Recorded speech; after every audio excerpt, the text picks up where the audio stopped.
sa ugat ng aking lahi. Mundo'y magunaw man, maasahan kang lagi, maging hanggang wakas nitong buhay.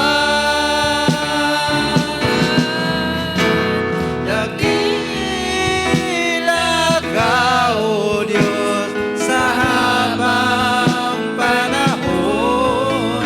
Katapatan mo'y matibay na sandigan.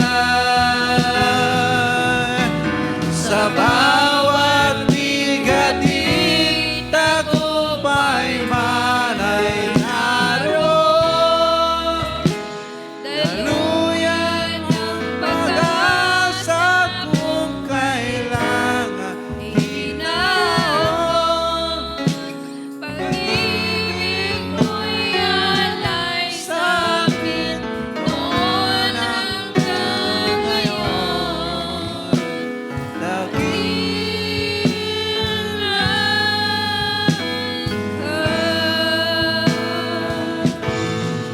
Oh, Diyos. Amen. God bless you, Pastor Noel. Amen. Purihin ang Panginoon. Hello. Ayan, palakpakan po natin ang Panginoon. Magandang umaga, maulan. Kanya nga dito, napakasarap po ngayon ng umaga dahil ang panahon ay nangungusap dahil alam natin ang Panginoon ay nasa atin ngayon ang presensya. Ipikit ang ating mata, yuko ang ating ulo. Panginoon, marami pong salamat dahil Ikaw, Panginoon, ang nagbigay sa amin ng kalakasan para kami makarating dito, Panginoon, ngayong umaga. Dahil alam namin ang presensya mo, Panginoon, ay gustong-gusto namin. Daman-daman namin ang presensya mo pagka kami ay nandito sa simbahan. Alam namin, Panginoon, na Ikaw ay kasama ka namin ngayon, Panginoon, habang kami ay nakikinig sa iyo. Habang Ikaw ay nangungusap, ang lahat ay nakikinig dahil alam namin, Panginoon, ang presensya mo ay nandito at nakikita mo ang naglilingkod sa iyo. Samahan mo kami, Panginoon, ngayong umaga dahil alam namin, Panginoon, Ikaw lahat sa amin. We ask you this through Christ our Lord. Amen and amen and amen. Palakpakan po natin ating Panginoon. Ayan. Tayo po umupo. Napakasarap po dahil ang sabi nga dito, katulad po ng 2 Peter 1, di ba? Dito po, sabi ko nga nung Wednesday, ang lahat po ng libro, sabi nga, ang lahat ng libro, pagka kayo ay nagbasa, laging, Brother Harry, merong pasasalamat. Merong tinatawag na pasasalamat. At dito, ang lahat ng sumusulat ng libro, sabi nga dito, ay meron siyang pasasalamat. At dito, sabi nga dito, pag ikaw nagbabasa ng libro, ang may sulat po at gumawa ng 1 Peter, ang sumulat po ay si Apostle. Sabi nga dito, si Pedro. At si Pedro ay nagpakilala sa kanya habang siya ay nagsasalita. Ang sabi dito, di ba, pag niya pong titignan, ako si Simon Pedro, alipin at apostol ni Hesukristo sa pagsipagkamit na kasama ninyong mahalagang pananampalataya sa katuwiran ng ating Diyos na katapagligtas. Dito po, si Pedro ay nagpapakilala. Sabi niya, ako. So dito po, ang sinasabi dito, hindi naman talaga Pedro ang pangalan niya. Siya po ay nagsimula na Simon. Simon na mangingisda, Simon na ordinaryong tao, Simon na isang, palahubog, palainom. Siya po, si Simon Pedro, ay isang ordinaryong tao. Until, sabi nga dito, nung nakilala niya ang Panginoon, Ang sabi niya sa Matthew 16:17, "Mapalad ka, Simon." Sabi niya, "Pinili ka ng aking Ama." At dito po, nung siya ay nagkaroon sila ng usapan ni Jesus at ni Pedro, dito po sabi niya sa susunod na scripture, "Ikaw, Pedro, ikaw sa ibabaw ng bato, itatayo mo ang aking iglesia." So dito po, nabago lahat. Sabi niya dito, bakit? May goal ang Panginoong Kristo kay Pablo o si Peter. Ang sinasabi niya, ngayon, sabi niya ngayon, hindi ka na mangingisda, kundi ikaw, a fisherman of men. At ikaw ay hindi na si Simon, at ikaw ay tatawagin ko ng Pedro. Kanya po dito, sa una po, kanya ang sabi ko, alam niyo ba, pag ako bumibili ng libro, lagi kong tinitignan yung mga preface, yung mga pasimula, dahil dito po sinasabi kung sino ang nagsulat. At dito po, si Pedro mismo, siya ang nagsulat, sa kanya nang galing ang mga scripture ngayon. Dahil siya po ang nagsasabi, dahil sabi niya dito, katuwiran na ng ating Diyos na katapagligtas. So siya po, sabi nga dito, binigyan siya na kasama niya ang Panginoon. Kanya tayo, di ba, naniniwala tayo kay Pedro dahil siya po ay nakasama niya ang Panginoong Jesucristo. Kanya po dito, ang sinasabi nga po niya, nagkaroon ng transformation si Peter from Simon to Peter. From fisherman to fisherman of men. Kaya po tayo, going to church, sabi nga dito, pag tayo nagsisimba, goal of going to church. Ano ba ang goal natin? Pagka tayo nasa simbahan o magsisimba, ano goal natin? Makinig, magpakabait, di ba? At magdasal, Brother Harry. Magdasal dahil tayo. Palagi ko dito kahit tanungin mo, sabi ko nga, sino nangangailangan ng pera? Dami, Brother Harry. Sino ang may sakit na gustong gumaling pero wala kang pera, di ba? Siyempre tayo.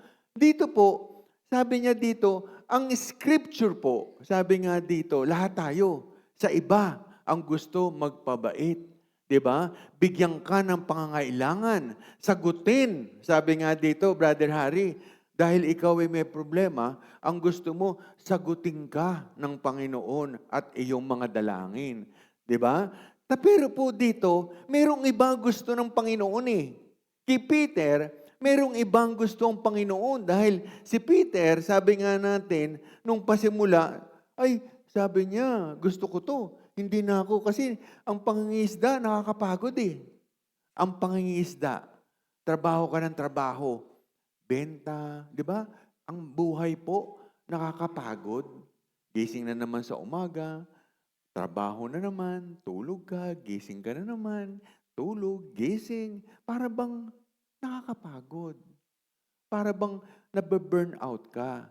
Pero dito, sabi nga dito, kailangan nasa iyo ang Panginoon ng Hesukristo. Sabi nga, ang presensya ng Panginoong Hesukristo ay dapat nasa iyo. Dahil pag ang presensya ng Panginoong Hesukristo nasa iyo, hindi ka mapapagod. Di ba? Dahil naramdaman niyo ba yon? Pag ang presensya ng Panginoon nasa iyo, hindi ka mapapagod. Di ba? Hindi ka mananawa. Kanya nga sabi dito, tingnan mo ha, sabi dito ni Brother Burnham, Lord, bless reading of His Scripture. I have some notes here that I would like to talk just a little bit from. And I want to take a text tonight, kasi gabi niya ito pinreach eh, to call it the conflict between God and Satan. And now, just to teach it like a school Sunday lesson. Sabi niya, na ngayon, Sabi niya dito, para tayo nag-aaral. Kanya nga, napakaganda na ako pala yung magsa-Sunday school lesson, preacher. Sabi niya dito, bakit? Sabi niya dito, and now teach it like a school Sunday lesson, for I've got several scripture laying here. Sabi niya, dahil sabi ni Brother Bernam, pakinggan sana ako. Sabi niya, in Eden, in this world, God knew His enemy and all the attacks of His enemy. Naniniwala ba kayo na kilala ng Panginoong Jesucristo lahat ang makasalanan at yung umaatake? Naniniwala ba kayo na ang Panginoong Jesucristo kilala niya ang masama at mabuti? Naniniwala ba kayo na ang Panginoong Jesucristo alam niya kung kanya o hindi? Kanya dito sabi niya, now, God is the infinite God, and the infinite God is the protection of the protection. He knew all things before they ever was. So, ibig sabihin, Brother Roldan, alam ng Panginoong Jesucristo, bago pa. Di ba? Alam ng Panginoong Jesucristo, bago pa. Di ba? Ang lahat. Kanya dito, and therefore, sabi niya dito, if this infinite God could have looked forward and seen the end from the beginning to end. So alam niya. Alam niya si Sister Laura, nung pinanganak, kilala ka na, at kung magiging ano ka. Alam niya, Tiyay, ang buhay ko, alam niya noon, at kung ano ko ngayon. At ano pa ang mangyayari sa akin kinabukasan. At ikaw, Tiyay, sabi nga dito, Tia Alice, alam niya ang kasalanan, ang nakaraan, at alam niya kung ano ang mangyayari sa'yo. Kanya dito, and seen the end from the beginning, and knew He would have children on this earth. Alam niya na kami ni Sister Loida magkakaanak. Alam niya ang katayuan mo, Sister Alice, kung ano ang anak mo ngayon. At alam nila, ang ng Panginoon, alam lahat, Brother Pedring, kung ano ang nangyayari sa iyo.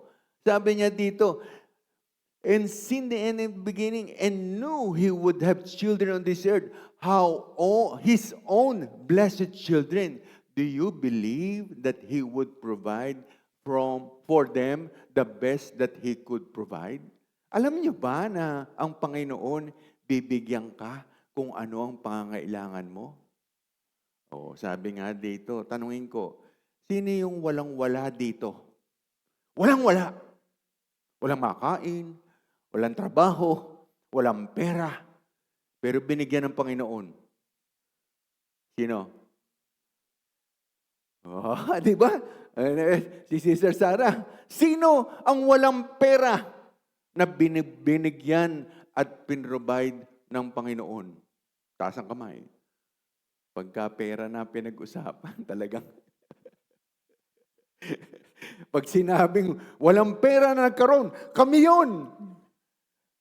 Pagka pera na di ba? Pag tinanong kaya sino yung hindi naniniwala sa Panginoon pero naniniwala na? Parang wala na. Pero pagka pera, monetary. Di ba? Kanya, don't you believe that He would provide for them the best that He could provide? Alam niyo ba, ibibigay ng Panginoon ang higit sa iyong dinadasal if you believe in Him. Kanya nga dito, sabi dito, 1962, the conflict between God and Satan. Sabi niya dito, kanya tayo, kanina tinaas nyo. Sabi nyo, sino yung walang-wala pero nagkapera? Taas ang kamay. Pangalawang verse. Grace and peace be multiplied unto you through the knowledge of God. Biyaya ng Panginoon, Brother Harry. Di ba? Because tayo ay pinrovide na ng Panginoon. Sabi niya, mapalad tayo nagsasama-sama. Dahil tayo ay dating wala, pero nagkaroon. Dati tayong walang trabaho, pero nagkatrabaho. Dati tayong walang pera, pero nagkapera. Ano sabi niya? Grace and peace be multiplied. Sana palaguin pa natin. Sana yung mga anak natin, turuan pa natin.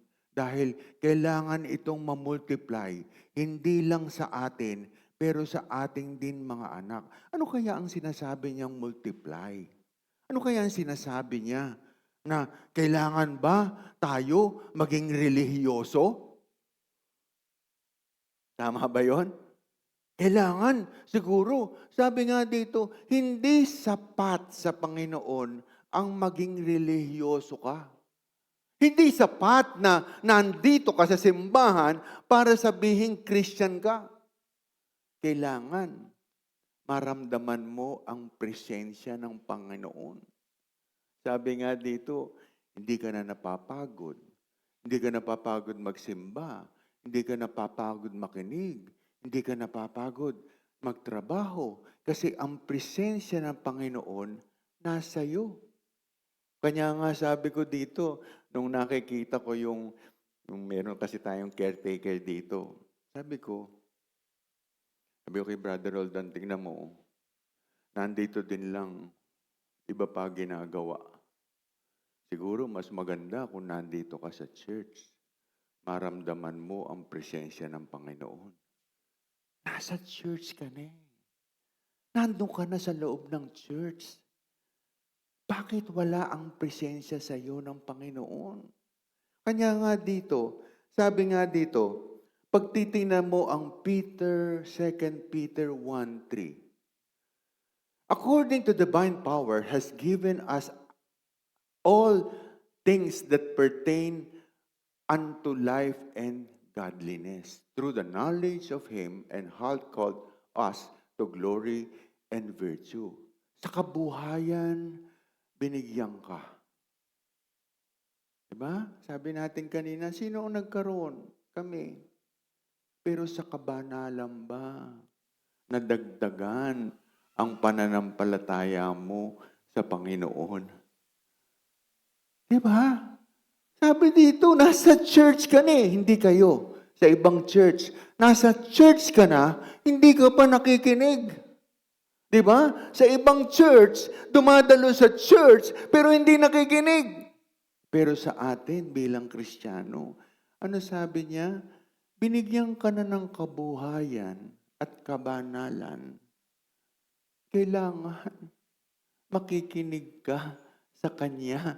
Bakit? Sabi nga dito, if you experience that God is a provider, you will listen to the Lord Jesus Christ. Diba? Shall we say amen? Kanya nga dito, kabuhayan at kabanalan sa pamamagitan ng kakilala sa Kanya, tumawag sa atin sa pamamagitan ng Kanyang sariling kaluwalhatian. Sabi nga dito, kanya tayo, alam natin ang purpose. Bakit tayo nasa church? Alam natin ang purpose. Bakit tayo maaga? Alam natin ang purpose. Bakit tayo nakikinig? Alam natin ang purpose. Bakit tayo nandito? Kasi alam natin sa ating pakikinig, sa ating pagpunta, God will provide everything. Kanya nga dito, pag linggo, iniiwanan natin lahat eh. Lahat tayo nandito. At hindi natin inaasa sa iba. Sabi nga dito, hindi natin inaasa sa iba ang ating buhay. Sabi nga dito, inaasa natin sa Panginoong Hesukristo dahil alam natin, pag unasa natin sa Panginoon Hesukristo at puprovide sa atin lahat ng Panginoong Hesukristo ang ating pangangailangan. And Monday to Saturday, tayo ang kumakayod. Pero Sunday is an acknowledgement to God for His glory and blessing to us. Kaya nga dito, sabi niya dito, alam natin ang purpose, alam natin ang ating pag-angat, na hindi tayo pwedeng umangat nang wala ang Panginoong Hesukristo sa ating buhay. Shall we say amen? Diba? Kanya dito, pag nandito ka sa church, sabi nga ni Brother Burnham, alam niya beginning and end, alam niya. At mapalad tayo dahil alam niya ang pupuntahan natin. At pinagkakatiwala natin ang buhay natin sa Panginoong Hesukristo. Shall we say amen? Kanya dito, pagka ikaw nasa Panginoong Hesukristo, meron kang tinatawag na discernment. Alam niyo ba yung discernment? Nakikita mo. Nakikita mo ang bukas dahil ikaw, pag ang presensya ng Panginoon nasa iyo, you have the discernment. Ano ibig sabihin? Sa amin, pag ikaw may kinakausap, nadidiscern mo, lolokohin ako nito. Pag ikaw may kinakausap, may ginagawa kang bagay, alam na alam mo kung magiging successful o hindi. Alam na alam mo na ikaw, pag nagsisimba, alam mo na ikaw didinggin ng Panginoon. You have no doubt that God will listen to you because you listen to Him. Kanya nga dito, may nakikita ka, kanya dito sabihin, may presensya ako dito. Parang nakikita ko, lolokohin ako nito. Meron namang iba, makikita mo, hindi. Mabuting tao to. Hindi pa nagsasalita ito. Alam ko na siya ay pinadala ng Panginoong Hesukristo. Shall we say amen? Kanya dito, pag ikaw ang presensya, sabi ko nga dito, pag ikaw nasa iyo ang presensya, alam mo maraming church, hirap na hirap magpagawa ng simbahan. Alam niyo ba yon? Maraming church, sabi nga dito, pero nagpapasalamat tayo sa Panginoon. Bakit tayo nagpapasalamat? Di ba? Bakit tayo Because if God is with you, nothing is impossible. Sabi nga dito, marami. Kanya nga dito, pag ang presensya ng Panginoon nasa iyo at nasa kongregasyon, hindi ka mahihirapan sa pagpapatayo. Kanya nga dito ang sinasabi, bakit ganun? Di ba? Sabi nga dito, parang hindi mo mga akalain. Maraming ganun Hindi mo akalain na magkakaroon tayo. Ako, I never think and kumbaga thinks na magkakaganito ang church. Pero dahil ang presensya ng Panginoon nasa iyo, mabe-bless ka. Mabe-bless ka. Kanya dito, sabi niya, meron ka. Bakit? Si Abraham, sabi nga dito, if you know 1 Peter, sabi niya dito, if you know 1 Peter 5:2-3. Sino nakakaalam ng 1 Peter 5:2-3? Sino nakakaalam? Last week lang. Last week lang to. Sino nakakaalam ng 1 Peter 5? Wow! Diba? Ang sabi nga sa Scripture, in everything you do, do it with all your heart. Ngayon, bakit wala nakakaalala? If you do it with all your heart, you will remember things. Not only in your mind, but also in your heart. Bakit? Yung isip, nakakalimot, pero yung puso, hindi nakakalimot. Kanya nga dito, pag titingnan mo yung isip, sabi nga dito, pwede mong nakalimutan. Diba? Nakalimutan mo. Pero pagka ang puso ang tumanda, hindi nakakalimot. At ito ang gusto ng Panginoon ngayong umaga. In every scripture, in every message, it needs to be in your heart. Sabi nga dito, tayo man paggalit tayo sa ibang tao. Pero bakit ang galit? Pag galit, tagos hanggang puso, hindi mo nakakalimutan yung tao. Bakit? Tagos sa puso eh.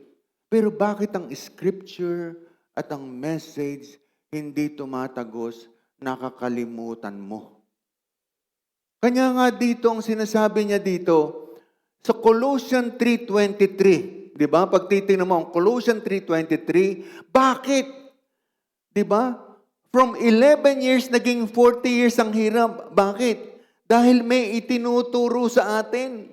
Pero hindi pa rin natin makuha. Bakit si Abraham?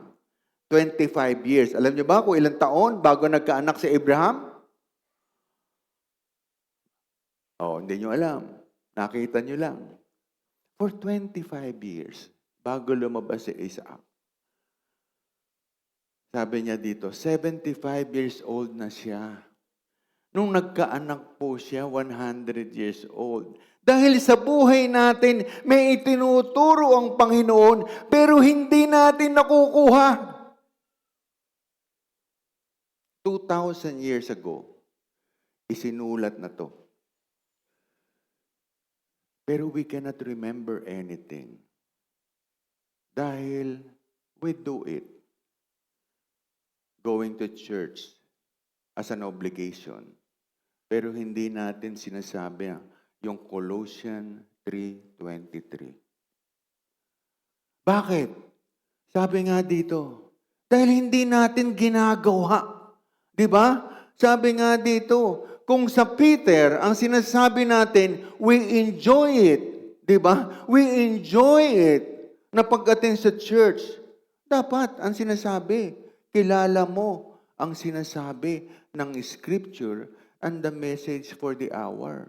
Dahil ang sinasabi nga dito ni Brother Burnham sabi niya, 1962 pa to, 1962. Sabi niya dito, therefore, sabi niya dito, if this is infinite God, God have looked forward and seen the end from the beginning. Alam na niya kung anong mangyayari. Alam niya na magkakamit kami ni Pastor Nestor. Alam niya na darating sa buhay ko, merong kaming pagkikita. Kanya nga dito, and He knew He would have children on this earth, His own blessed children. Don't you believe that He would provide them the best that He could provide? Alam niya. Kanya nga dito, alam niya dati kang walang pera.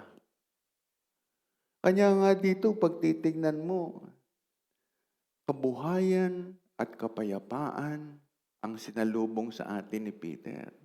Kanya nga dito, kung titignan natin, anong purpose? Ang purpose ba ng Panginoon ay magsimba ka lang na magsimba? Ang purpose ba ng Panginoon ay to be a religious person? Ang purpose ba ng Panginoon, pabanaling ka at walang halaga? May purpose. Bakit? Kailangan, sabi nga dito, ang presensya ng Panginoon, sabi nga dito, kung titignan natin Pastor Nestor pagka pupunta sa Jollibee mga tao, pinicturean ko lang, Mami, gusto ko yung spaghetti. Di ba? Gusto ko yung chicken. Bakit? Bakit niya gusto yon? Dahil mabubusog ka. Di ba? If you go to expensive restaurant, sabi nga dito, pag pumunta ka, Pastor Nestor, di ba, pupunta ka sa expensive restaurant, binigay sa iyo yung menu. Hindi mo alam kung ano yung menu. Pero alam mo na ang presyo ay 5,000. Alam mo na ang presyo bawat order, tinapay lang, pag umorder ka, 1,000. Ano sasabihin natin? Pag pumunta ka, sino ba napunta sa expensive restaurant dito? Parang wala pa yata. Di ba? Pag ikaw ay pumunta sa isang restaurant, ang tatanungin mo, waiter, boss, ano ba pinakamasarap dito? Pero ang halaga, 5,000. Ito sir, masarap to. Ay, may pera ka. O orderin mo. Sige, gusto ko to. Sabi nga dito, pag umorder ka, and if Sister Loida will give you 20,000 ngayon, tatanggapin mo? Tasang kamay pag magbibigay si Sister Loida ng 20,000 para kumain sa isang restaurant. Aba, ang dami! Mamaya, pera. Pero ang tanong, Pastor, gagamitin mo kaya para pumunta doon sa expensive restaurant? Tingnan mo, hindi nyo kaya. Ba't kayo bibigyan niya?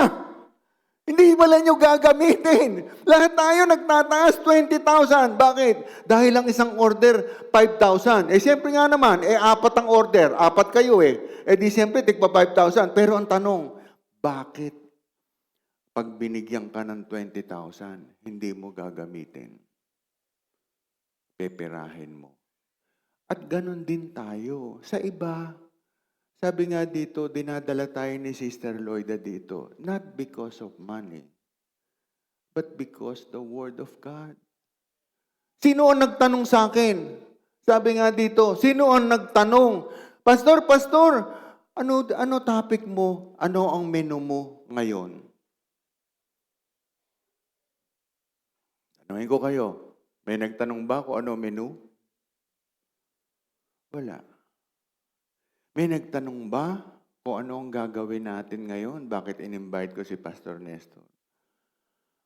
Wala. Bakit pagkabusugan ng tiyan pinuprovide sa waiter? Sinasabi sa waiter, Pastor, sabi niya, Brad, anong masarap dito? Ito. Pagdating mo sa Jollibee, nakita mo picture, yun. Nabubusog ka. Pero alam nyo ba, pag nasa church ka, may binubusog ang Panginoong Jesucristo sa bawat isa sa atin na ayaw nating tanggapin. God will provide us not only 20,000 but more than 20,000. Pero ang tanong, sino tumataas ng kamay para resibin ito? Sino ang tatanggap ng biyaya ng Panginoon para tanggapin ito? Wala. Pero if you ask, nabibigyan ka ng 20,000 pagdating at pagkatapos ng church, everybody will raise their hand. Bakit? Pera na Pero the Word of God, sabi nga dito, is giving us for free. Na higit, liglig at umaapaw pa. Sabi nga dito ni Brother Burnham, if God, sabi niya dito sa message, God will provide everything. Pero sino ang tumatanggap? Diba? Nasa church ka na. Hindi ka pa kumakain. Nasa church ka na. Hindi mo napararamdaman ang presensya ng Panginoon. Alam mo ba, kanya dapat nandito tayo sa church? And everybody who is a church goer, dapat. Sabi ko nga kay Pastor anong oras ba ang punta mo ang preaching ko? Sabi ko mga 10. Pero surprise ako dahil maaga siya. Because sabi dito, sa Peter 5:2-3, do it with willingness and enjoyment of God. Kanya tayo pag nasa church, we do it willingly and enjoyment of God. Bakit hindi mo parang Jollibee o yung Lord, ano ba masarap dito? Ano ba masarap sa scripture? Saan ba ako mabubusog dito? Ang tinitingnan mo, yung spaghetti. Bakit? Dahil tinitingnan mo lang kung ano gusto mo. Hindi mo tinitingnan ang total package, ang message of the hour. Because when ginagawa mo na parang Jollibee, then when you go to church, you order what you like.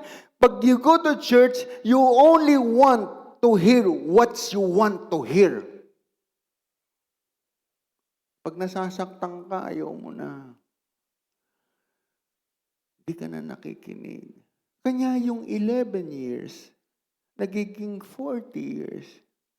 Dahil ayaw mo na padaliin ng Panginoon ang buhay mo. Ayaw mo ng 11 years, pero gusto mo yung 40 years na pahihirapan ka, na pahihirapan ka, na pahihirapan ka, dahil ayaw mong tanggapin ang masarap na salita ng Panginoong Jesucristo. Kanya nga dito, ako ang inyong lingkod, si Pastor Nestor, early pa lang, 7:30, Pastor. 8:30 ang simula because we do it willingly. And we do it with the pleasure of God. Bakit? Dahil kami ang mga waiter, kami ang mga pastor na magsasabi sa iyo kung ano ang tama at masarap na presensya at salita ng Panginoong Jesucristo. Di ba? Kami yun eh. Sabi nga dito, kami yung mga tigasilbi. Silbidora katulad ni Peter na sinasabi niya, ako ang alipin. Sabi nga dito, ano sabi niya?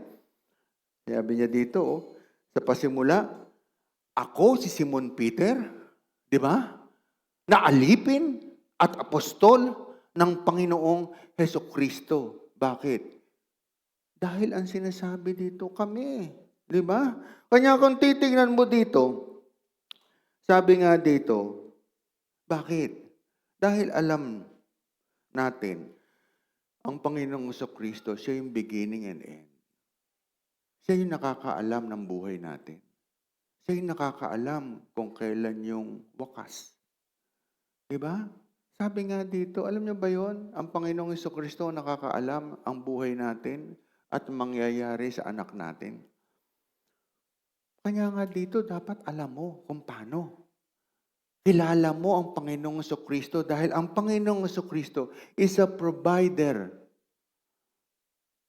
Di ba? Kanya dito, provider. Kanya nga dito, yung mga anak namin, hindi namin po pwedeng pag nag-aral. Hindi pwedeng hindi nag-aaral. Hindi pwede na pagka ikaw nagsisimba. Hindi pwede na nagsimba ka para masabi nagsimba, pero wala kang natutunan. Di ba? And God knows kung sino yung nagsimba, kung sino yung umuwi na walang natutunan. Kanya dito, sinasabi niya, kabanalan. Sabi dito, bakit? Sa 2 Peter, whereby are given unto us exceeding great and precious promises. Diba? Sabi nga dito, binibigyan ka ng Panginoon ng higit pa sa iyong dinadasal. Bakit? Dahil nakita ng Panginoon because they see that may partakers of divine nature. Bakit? Partaker ka na. Bakit? Nakaiwas ka na, having escaped of the corruption that is in the world through lust. Hindi na tayo mukhang pera. Bakit? Hindi na tayo mukhang gahaman sa mga bagay. Dahil alam natin na pag tayo ay nawalan, alam natin pagka tayo naubusan, God will provide everything. Shall we say amen? Kanya dito, ipinagkakaloob ng Panginoon ang lahat ng bagay. Kanya dito, sabi nga dito, mapalad tayo, sabi sa 2 Peter, pinagsama-sama tayo. Pinagsama-sama ang mga pinili, pinagsama-sama ang magkakaisang paniniwala dahil, sabi niya, multiply. Kanya nga dito, pag tinatanong natin, ang sabi niya dito, partaker na tayo, hindi na tayo basta-basta. Diba? Nagiging gahaman. Bakit? Dahil alam natin ang gahaman. walang kakahinatnan. Ang gahaman ay walang kakahinatnan dahil alam niya kung ano lang ang nararapat para sa atin. At ang nararapat para sa atin ay maramdaman natin ang presensya ng Panginoon kasi God will provide everything. Kanya nga sabi niya dito. At sinabi ni Pedro, sapagkat kayo'y nakatakas na sa katiwalaan ng sanlibutan sa pamamagitan ng pita ng salapi at pita ng malaking panahon, kasiyahan, pagkain, pag-inom, pagnanasa na mayroong kami, naiiwasan mo na iyan. At ngayon ay titinago kanya sa kabuhayan, itinuro niya ang simbahan, sabi niya, ayan ka na. Nabasa mo ba? Nakuha mo ba? Narinig mo ba ang binasa natin ang pagbalik dito sa 2 Pedro? Pakinggan mo lang kung ano ang sinasabi niya dito. Kung gaano kaganda ang nakasulat dito, kung paano niya hinarap niya ito. Sige, pakinggan siya ngayon habang nagsasalita. Sige, 1962, sinabi na ni Brother Burnham. Pero sino nakinig?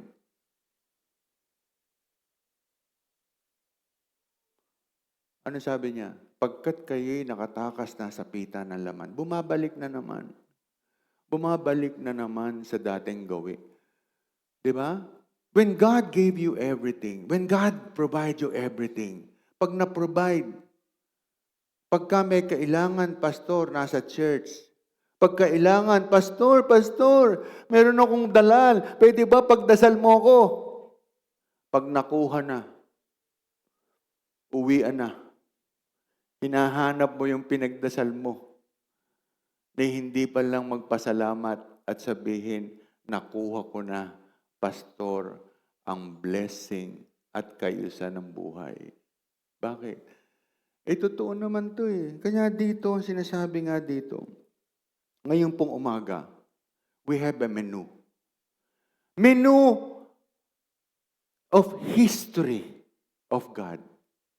We have a menu that you can pick sa mga aral ng Biblia. At ngayong umaga, ang sinasabi sa Peter, faith, virtue, knowledge, self-control, perseverance, godliness, brotherly kindness, and love. Grace and peace be your in abundance to the knowledge of God and of Jesus our Lord. Kanya dito, sabi niya, sabi sa scripture, ngayong umaga, tinuturuan tayo. May lesson. Diba? May lesson. May menu. May menu na dapat mong pagpapahalagahan at kakainin na hindi ka nabubusog sa tiyan, pero spiritually, nagiging matured ka. Dahil nararamdaman mo ang presensya ng Panginoon. Diba? Sino yun nakaka-experience na dumadali ang buhay? Diba? Sino yung nagkaroon ng presensya ng Panginoon na hindi mo ma-explain ng 2025? Taas ang kamay. Diba? Ang tanong, bakit yung iba hindi nagtataas? Diba? Bakit yung iba hindi nagtataas? Dahil ba you are a religious person, pero you don't have the presence of God in you? Kasi pag wala ang presensya ng Panginoon, hindi mo ramdam ang presensya, ang kadalian ng buhay. Hindi mo ramdam ang dali ng buhay dahil ang Panginoon ang gumagalaw sa ating buhay. He wants to take over. He doesn't want to be you a listener. He doesn't want you to be a religious person, but He wants you to feel the presence of God in you. Kanya dito, pag umunlad ka na walang presensya ang Panginoon, conceited ka. Sino tinataas mo? Sarili mo. Pero pag alam mo ang presensya ng Panginoon nasa iyo, you always glorify and thank God for the blessing that He gave you. Bakit? Kanya nga dito, being bride, napakasarap of Christ. Bakit? Nagpapasalamat ka. Pag ang asawa mo, malaki ang binigay sa iyo. Di ba? Pag ang asawa mo, binigay ang sahod. Ano ginagawa mo? Ang ginagawa ng mga babae, pag binigay malaki ang sahod, thank you. Kanya tuwing akinsi, laging may luto eh. Pogi-pogi mo. Lalo na pagka pastor buo yung envelope, may silyado pa, hindi binuksan. Pagka yung binigay ng asawang lalaki, love na love kita. Pero pag 3 araw lang, hindi na pinagluluto, hindi na inaaruga. Bakit? Mahal lang pag 15 at 30. Parang may tumatawa, may hinahagikik, parang may nakakaramdam, may tinatamaan. Di ba? Marami sa atin ganun. Mahal lang ang Panginoong Jesucristo pag binigay. Pero pag tapos na nabigyan, hindi mo na makita. Makikita mo, bakante na ulit. Nakita ko, minsan, pastor, nasa harapan pa. Nagdadasal. Pastor, sabi niya, pagdasal mo naman ako. Ay, siyempre, ikaw naman. Ginagawa mo lahat. Nung nakuha na, nandun na sa likod. Papalabas na, pastor. Yung susunod na araw, hindi mo na makita. Babalik ulit. Kailan ulit? Sasabihin na naman, pagdasal mo ulit ako, pastor. Malaki tiwala ako sa iyo. Di ba? Kanya dito, sinasabi niya, ano sabi? Feed my flocks. Ano sabi? Nung nakaraang linggo. O dito, sinabi natin. Di ba? 1 Peter 5:2. Feed the flocks of God which is among you, taking the overseers thereof, and not by constraint, but willingly with enjoyment. Kaya dito, paulit-ulit tayo. Bakit? Sabi nga dito, as a pastor, we do it willingly. We feed our flocks. Tayo, nandito. Kanya ka-text ko si pastor kahapon O isang Biyernes pa yata. Sabi niya, Brad, anong oras ba ako? Very good. Bakit? Makaprepare naman ako. Because every pastor prepare the food that they're going to serve. Dahil naniniwala kami na pag sinabi na Peter, feed my flocks. Gusto namin pakainin ng sariwa. Di ba? Kaya si Pastor Nestor, natutuwa ako. Biro mo, Biyernes pa lang.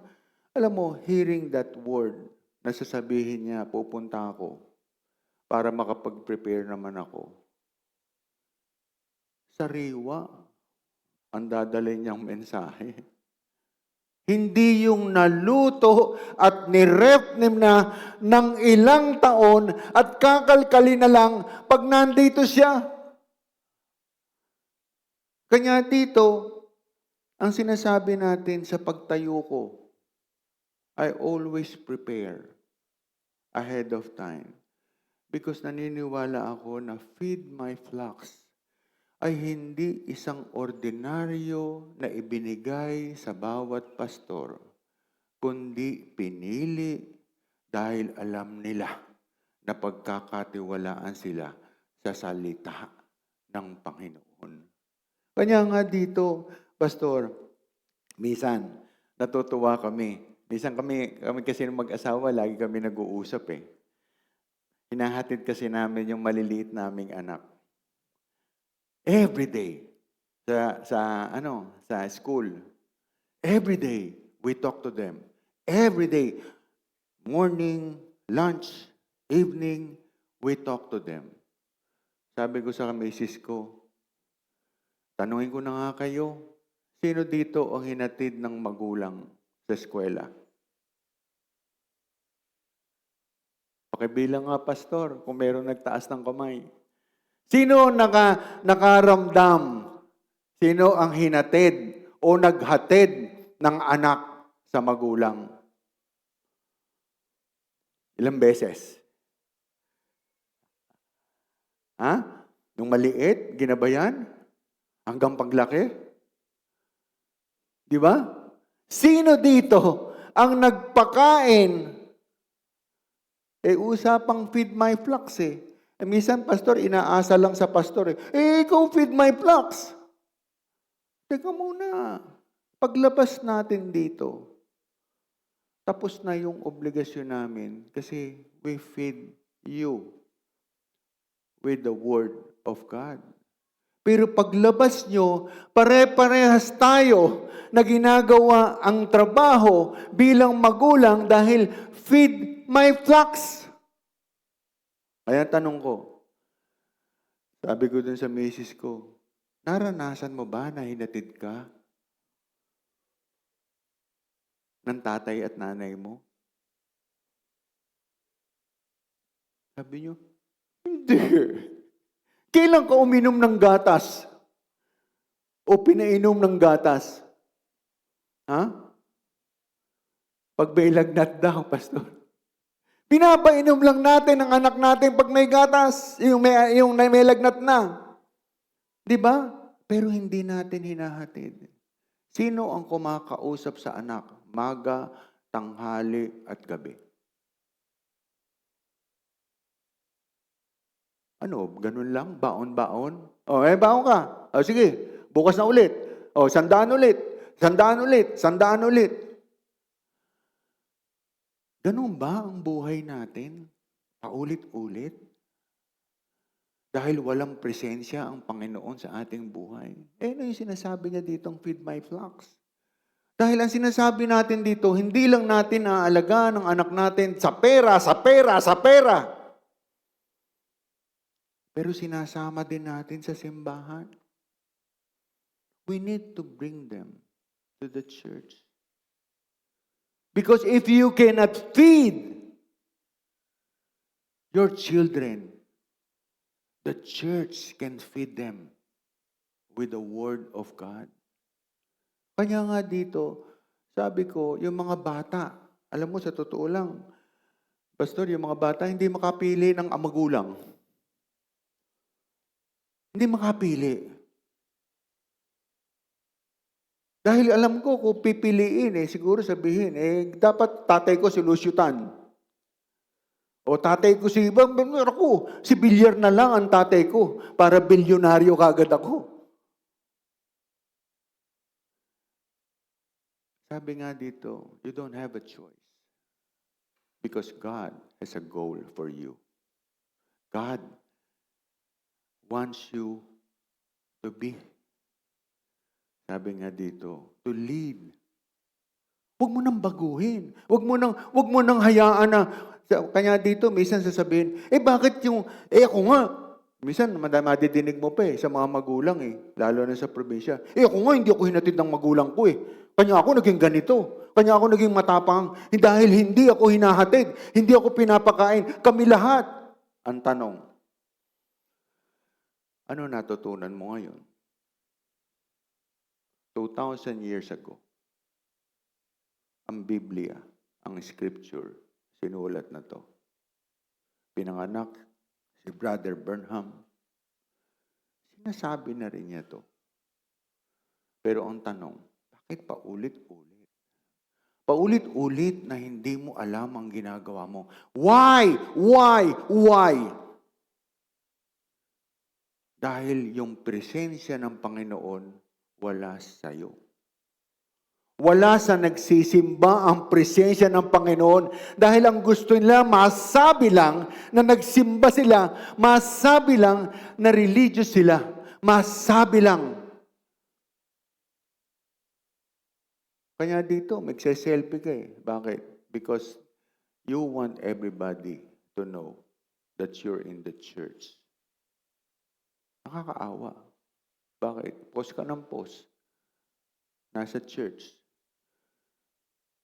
Pero pag titignan mo ang buhay na ginagawa mo sa mga anak mo, tanong, Kailan mo tinanong ang anak mo na nagugutom? Sa ibang church yung pastor. Kami dito, maayos kami. Sa ibang church, puro ibang church. Ayaw sabihin eh. Kumbaga, puro sa ibang church. Kanya nga dito, nakakalungkot. Bakit? Because yung parents, dahil kung ano yung na-experience nila, yun din ang gustong pa-experience sa flux nila. Bakit hindi mo baguhin? Bakit linggo-linggo nagsisimba ka? Hindi mo baguhin. Kaya nga dito, yung mga anak namin, tuwan-tuwa eh. Bakit? Dahil ang sinasabi ko dito, bakit kami natutuwa? Because as a father, ang gusto lang namin, pumasa ang anak namin. Pumasa sa school. Pero pagbibigyan ka ng Panginoon na anak mo, 95, 96, palagay ko, ang presensya ng Panginoon nasa kanila din. Ang presensya ng Panginoon ay nasa akin din. Ang presensya ng Panginoon ay nasa church. Ang presensya ng Panginoon, because God wants your life to be easier. Dahil pag ang presensya ng Panginoon nasa iyo, He will give you everything. Life will be easy. Life is not a challenging, but easy to live because the presence of God is in you. Shall we say amen? Palakpakan natin ang Panginoon.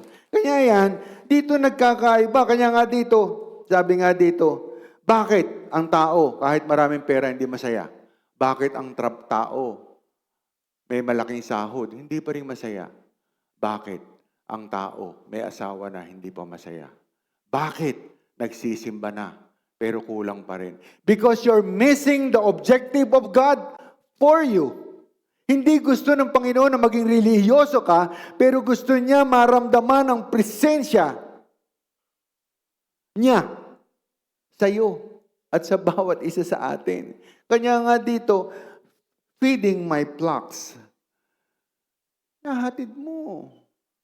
At ang pag-alaga sa anak, ganun din sa pastor, didiretsuhin mo. Hindi mo pwedeng iwan ng sheep. Hindi mo pwedeng iwan dahil ang mga anak nandyan. Kaya nga dito, hindi kami makaalis nang hindi kasama anak. Hindi kami pwedeng pag-isahin at lumalakad si Sister Lloyda o lalakad ako na hindi kami magkasama.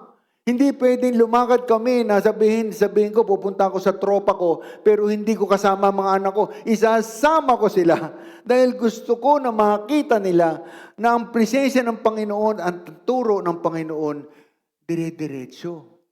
Kanya dito, bakit? Ano sabi ni Brother Bernard? God is interested in everything. He's interested in little things that you do, that we do. Or the big things you do for Him. He's interested in how you take care of the flocks. Or you, other fellow, take care of your big flock. He is interested in. Sarap, no? Magang-maga. Parang gising na gising tayo sa salita ng Panginoon. Diba? Pasalamatan natin Panginoon. Ayan. Kaya dito po, sabi nga dito, napaka mapayapa, mapalad na umaga dahil tayo po ay nandito sa church. Ay inuuna natin sila dahil alam natin ang presensya ng Panginoon. Diba? Na nasa atin. Didala tayo dito at pinagpapahalaga natin ang Panginoon. Tayo po'y tumayo. Yan. Ipikit ang ating mata, yuko ang ating ulo. Panginoon, marami pong salamat dahil Ikaw ang nagpo-provide. Ikaw, Panginoon, ang sabi nga dito, hindi mo lang kami tinuturuan para maging relihiyoso. Hindi mo lang kami dinadala dito para masabi na kami nagsimba. Ito ay alam namin na may hinahain ka, Panginoon. Ang inaanan mo ay napakahalaga. ng hindi kayang bayaran ng pera. Kundi ang hain mo ngayon ay turo na magpapagaan sa aming buhay. Turo na mag-aayos at kasagutan sa aming problema. Turo sa may sakit na walang pagpagamot, pero bibigyan mo ng lunas. Panginoon, maraming salamat, Panginoon. Dahil alam namin, Panginoon, na Ikaw ay interesado sa maliliit o malaki mang bagay na ginagawa sa iyo. Dahil alam namin, Panginoon, na dati kami na walang pera, Panginoon, ay pinrovide mo na sa bawat isang nandito, Panginoon, ang kabuhayan, ang kayusan ng bawat isa. Pero every Sunday, tinuturuan mo kami na huwag kang iwanan. Tinuturuan mo kami at pinamamukha mo sa amin kanya sa una pa lang sa pagpapakilala mo kay Simon Peter ay hindi mo nakalimutan ang nakaraan na siya isang mangingisda bago mo siyang gawing fisherman of men. Panginoon, nakahanda kami, Panginoon, na alagaan ang aming mga anak. Kami ay nakahanda at ako, lingkod sa inyo, Panginoon, ay nakahanda na sinasabi mo na feed my flocks. Ihahanda ang menu every week, Panginoon, na sariwa. Dahil alam namin, Panginoon, kami ang magbibigay kung paano kainin at ayusin ang buhay dahil naayon sa iyong salita. Panginoon, salamat sa magandang kalakasan. Salamat sa pagdala mo sa church. Salamat sa pagdala mo kay Pastor Nestor dito sa church. Dahil alam mo, Panginoon, ako'y naniniwala na ang lahat from beginning to end, alam mo na at nakikita mo ang bawat isa sa amin. Ang bukas ay alam mo at ikaw ay inaalay namin sa iyo lahat. Ang aming bukas dahil pag ikaw na ang gumabay, ang lahat ay mapapadali. Samahan mo ulit kami, Panginoon, hanggang mamaya dahil alam namin tuloy-tuloy ang sariwang salita, ang pakikinig sa iyo. Panginoon ay aming kalakasan. We ask you this through Christ our Lord. Amen and amen, amen. Palakpakan po natin ating Panginoon.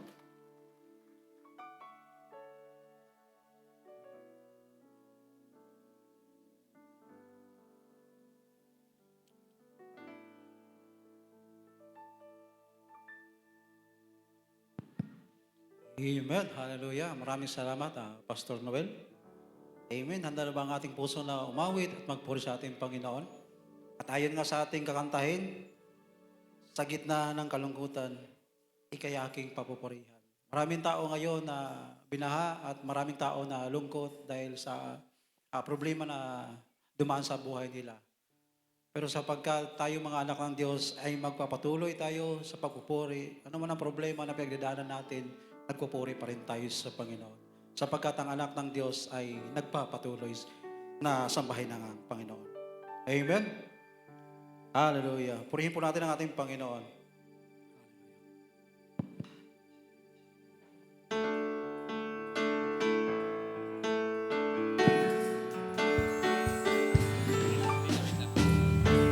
Hallelujah. Purihin ka, Panginoon.